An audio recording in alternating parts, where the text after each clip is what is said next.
आज हम स्टार्ट करेंगे stelar system and pteridophytes. The central cylinder of the primary axis of pteridophytes is usually known as stele. हम सभी जानते हैं कि स्टील यानी कि जो सेंट्रल वास्कुलर सिलेंडर होता है ऑफ द प्राइमरी एक्सिस, यानी कि सेंटर में जो जाइलम और फ्लोएम पाए जाते हैं टेरिडोफाइट्स के अंदर। बल्कि हम स्टील को ऐसे भी डिफाइन कर सकते हैं कि पेरिसाइकल से अंदर फ्लोएम, जाइलम और पिथ अगर प्रेजेंट है तो इस पार्ट को स्टील कहा जाता है। Schmidt reported 2 main types of steles in pteridophytes. Stele या रंभ। श्मिट ने 2 तरह के स्टील्स बताए टेरिडोफाइट्स के अंदर। पहला है प्रोटोस्टील और दूसरा है साइफोनोस्टील।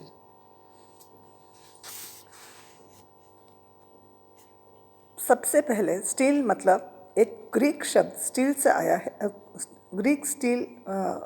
ग्रीक वर्ड है स्टील, जिसका मतलब है कॉलम। जाइलम और फ्लोएम के अलावा पिथ भी इसमें अगर प्रेजेंट है प्लांट में तो इन्वॉल्व होता है।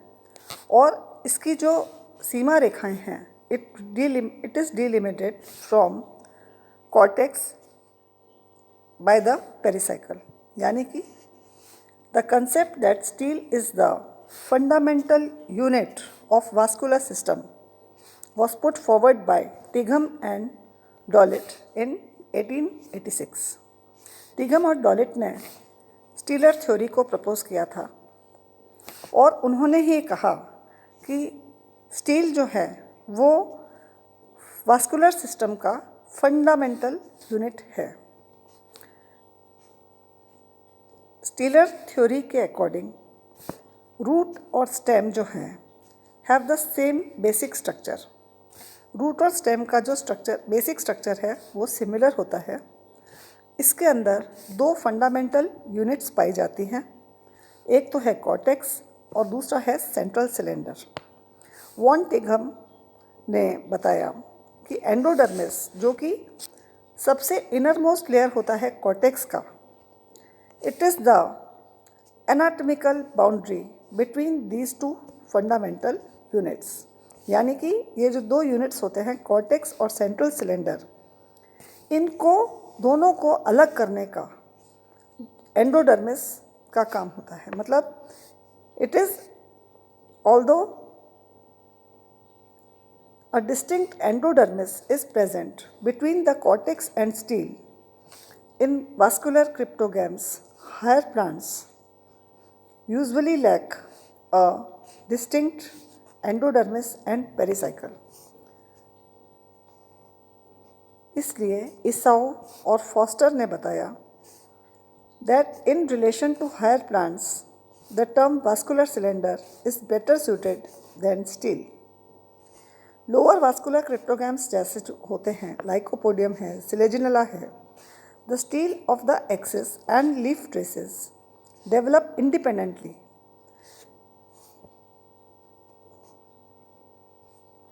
The stele being mainly cauline and the leaf traces are attached only to its surface. Lower vascular cryptogams जैसे कि लाइकोपोडियम है, टेरिडोफाइट्स में लाइकोपोडियम है, सिलेजिनला है, तो जो मेन एक्सेस की जो स्टील है, रंभ जो होता है और लीफ ट्रेसेस का है, ये इंडिपेंडेंटली डेवलप करते हैं। जबकि स्टील जो हायर वास्कुलर क्रिप्टोगैम्स की होती हैं, जैसे कि टेरिडियम है, टेरिस है, it is a composite structure consisting of the vascular cylinder of the stem and leaf traces. यहाँ पर ये बताया गया कि टेरिडोफाइट्स में श्मिट ने 2 मुख्य तरह के रंभ या स्टील्स बताए टेरिडोफाइट्स में। पहला है प्रोटोस्टील, दूसरा है साइफोनोस्टील। तो प्रोटोस्टील जो है it is non medullated stele, means no pith.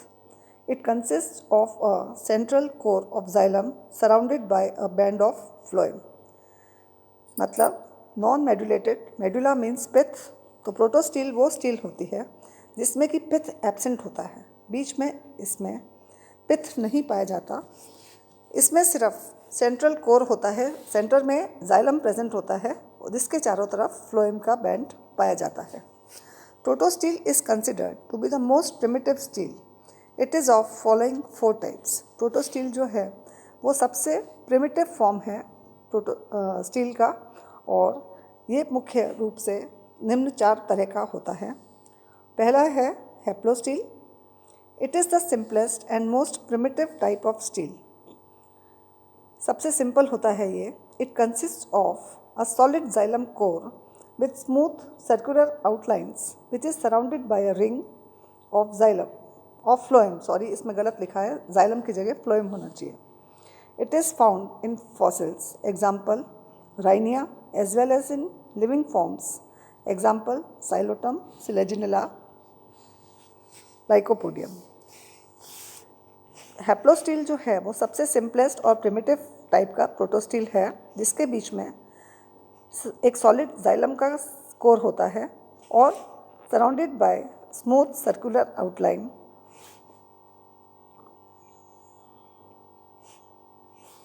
Which is surrounded by a ring of phloem. देखिए आप यहाँ पर सबसे पहला है ए में ये हैप्लोस्टील। देखिए आप यहाँ पर ये सेंटर में है जाइलम और इसके चारों तरफ फ्लोएम पाया जाता है ग्रीन डॉट्स के रूप में, ये इधर है ना, और बाहर है इसके सबसे बाहर कॉर्टेक्स, फिर एंडोडर्मिस, पेरिसाइकल। इसके अंदर जो स्टीलर रीजन शुरू हो रहा है पेरिसाइकल के बाद में, इसमें आप देखिए सिंपल जाइलम का सिलेंडर है बीच में, जाइलम कोर है सराउंडेड बाय फ्लोएम। इस तरह के स्टील को हैप्लोस्टील कहा जाता है जिसमें कि अंदर पिथ नहीं है। सेकंड आप देखिए यहाँ पर एक्टिनोस्टील। Xylem is star-shaped with many radiating arms. Phloem is present in small patches in between the radiating arms of the xylem. Example, living pteridophytes, Xylotum, fossil forms, Asteroxylon. इसमें देखिए आप, in this type of protostele xylem जो है वो star shape का होता है और उसके कई सारे स्टार शेप के आर्म्स, मतलब रेडिएटिंग आर्म्स होते हैं, और फ्लोएम जो है एक कंटिन्यूस रिंग के बजाय it is present in small patches. जो आर्म्स के बीच बीच में जगह होती है उसमें फ्लोएम पाया जाता है। यहाँ पे देखिए आप, ये बी, दिस इज एक्टिनोस्टील, ये है जाइलम और बीच बीच में यहाँ पर इन रेडिएटिंग आर्म्स के बीच में phloem is present. Third type है प्लेक्टोस्टील, अ protostele in which the central xylem core breaks into parallel plates is called plectosteel. Each xylem plate is surrounded by phloem. Example, aerial shoots and cone axis of Lycopodium clavatum. देखिए आप इधर third point जो है ये यहाँ पर, इसमें आप देखिए प्लेक्टोस्टील ऐसा प्रोटोस्टील जिसमें कि जाइलम का कोर जो है बहुत सारे पैरेलल प्लेट्स में ब्रेक डाउन हो जाता है और उसके चारों तरफ फ्लोएम पाया जाता है। हर xylem plate, each xylem plate is surrounded by, मतलब ये जाइलम प्लेट्स तो बिखर गई हैं और इनके सबके चारों तरफ फ्लोएम प्रेजेंट होता है। इस तरह के प्रोटोस्टील को प्लेक्टोस्टील कहा जाता है। एग्जाम्पल है इसका, जैसे कि जो वायवीय शाखाएं हैं या कोन एक्सिस है लाइकोपोडियम क्लेवेटम का। और नेक्स्ट है इसमें mixed protostele. The solid xylem core of the protostele is broken into small groups of tracheids which remain embedded in phloem. Such type of protostele is known as mixed protostele. Example, Lycopodium cernuum. कई बार जो solid xylem core होता है वो break हो जाता है और छोटे छोटे ग्रुप्स में टूट जाता है। वो ट्रैकिड्स के छोटे छोटे ग्रुप्स, ये देखिए आप, ये डी मिक्स्ड प्रोटोस्टील, और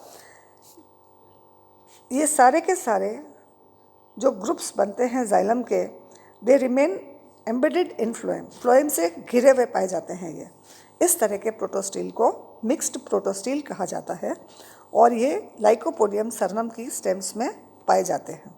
तो ये देखिए आपने 4 तरह के प्रोटोस्टील पढ़े। हैप्लोस्टील जो कि सबसे सिंपल होता है, simple xylem core surrounded by phloem. Next is actinostele जिसमें कि स्टार शेप्ड होता है जाइलम और उनके रेडिएटिंग आर्म्स के बीच में फ्लोएम पाया जाता है। थर्ड था प्लेक्टोस्टील जिसमें कि जाइलम पैरेलल प्लेट्स में टूट जाता है सराउंडेड बाय फ्लोएम। और फोर्थ है छोटे छोटे ग्रुप्स में जाइलम के ट्रैकिड्स बिखरे हुए पाए जाते हैं और उनके चारों तरफ फ्लोएम पाया जाता है। इसे कहते हैं मिक्स्ड प्रोटोस्टील। इसके बाद में हम पढ़ते हैं नेक्स्ट टाइप जो है स्टील का, वो है साइफोनोस्टील। इट इज़ मेडुलेटेड, मतलब इसके अंदर अ डेफिनेट पेरेनकाइमेटस पिथ और medulla is present in the centre of the protostele. Protostele के सेंटर में, मतलब प्रोटोस्टील तो वो है जिसमें सिर्फ जाइलम और फ्लोएम पाया जाता है, लेकिन साइफोनोस्टील में जाइलम और फ्लोएम के अलावा मेडुला या पिथ भी पाई जाती है। इस तरह के प्रोटोस्टील को जिसमें कि मेडुला भी प्रेजेंट है उसको कहते हैं हम siphonostele. Such a modified protostele present with a central pith is known as siphonosteel or medulated steel. Jeffrey in 1910, on the basis of their association with leaf and branch traces, recognized 2 types of siphonosteels. उनके leaf और branch के traces से किस तरह से वो associated रहते हैं उस बेसिस पर जेफरी ने 2 तरह के साइफोनोस्टील्स बताए, क्लेडोसाइफोनिक and फाइलोसाइफोनिक। A cladocyphonic steel is characterized by the absence of leaf traces. Cladocyphonic जो स्टील होती है उसमें लीफ ट्रेसेस नहीं पाए जाते। Microphyllous lycopsids are the main example of this group. Cladosiphonic stele में जैसे कि लीफ ट्रेसेस नहीं पाए जाते, तो उनके मुख्य एग्जाम्पल हैं जो लघुपर्णीय लाइकोप्सिड्स होते हैं, वो उनके मुख्य एग्जाम्पल होते हैं। Phyllosiphonic steel, on the other hand, has both leaf and branch traces, and it is found in the members of the order Filicales. ये आप करेक्ट कर लीजिएगा, इसमें on the other hand has both leaf है। ये leaf और branch traces दोनों ही फाइलोसाइफोनिक steel में पाए जाते हैं और इसके एग्जाम्पल हैं फिलिकेल्स ऑर्डर के members. Siphonosteel of Equisetum, Osmunda, etc., Schizia, etc., have a single phloem ring external to the xylem. साइफोनोस्टील जो होती है इक्विसिटम की, ऑस्मुंडा या शाइजिया की, इनमें जाइलम के बाहर एक ही फ्लोएम की रिंग पाई जाती है। इस तरह के साइफोनोस्टील को एक्टोफोलिक साइफोनोस्टील कहा जाता है। Contrary to this, the siphonosteel of Adiantum, Dryopteris and Marsilia have a ring of phloem, each external and internal to the xylem. इसके अलावा एडियंटम के अंदर, ड्रायोप्टेरिस के अंदर और मार्सिलिया के अंदर जाइलम के अंदर और बाहर दोनों ही तरफ फ्लोएम की रिंग पाई जाती है। इस तरह के साइफोनोस्टील को एम्फीफ्लोइक साइफोनोस्टील कहा जाता है। Such steels characteristically have 2 endodermal layers, outer endodermis that lies outside the outer phloem and inner endodermis that lies inner to the inner phloem outside the pith. एम्फीफ्लोइक साइफोनोस्टील के अंदर 2 एंडोडर्मल लेयर्स पाई जाएंगी। आउटर एंडोडर्मिस तो होगी outer phloem के बाहर, और inner endodermis जो होगी वो इनर फ्लोएम के अंदर की तरफ होगी, पिथ के बाहर और इनर फ्लोएम के अंदर की तरफ। इस तरह के साइफोनोस्टील को एम्फीफ्लोइक साइफोनोस्टील कहा जाता है। तो इसमें ही देखिए आप, साइफोनोस्टील जो है वो अपने लीफ ट्रेसेस और ब्रांच ट्रेसेस के बेसिस के साथ में उनका किस तरह का एसोसिएशन है, उसके बेसिस पर तो हो गए क्लैडोसाइफोनिक और फाइलोसाइफोनिक टाइप के। और इसी तरह से अगर फ्लोएम की एक ही रिंग जाइलम के बाहर पाई जाती है तो वो होते हैं एक्टोफ्लोइक, और अगर जाइलम के अंदर और बाहर दोनों तरफ फ्लोएम की रिंग्स पाई जाती हैं तो वो होते हैं एम्फीफ्लोइक साइफोनोस्टील्स। Thank you.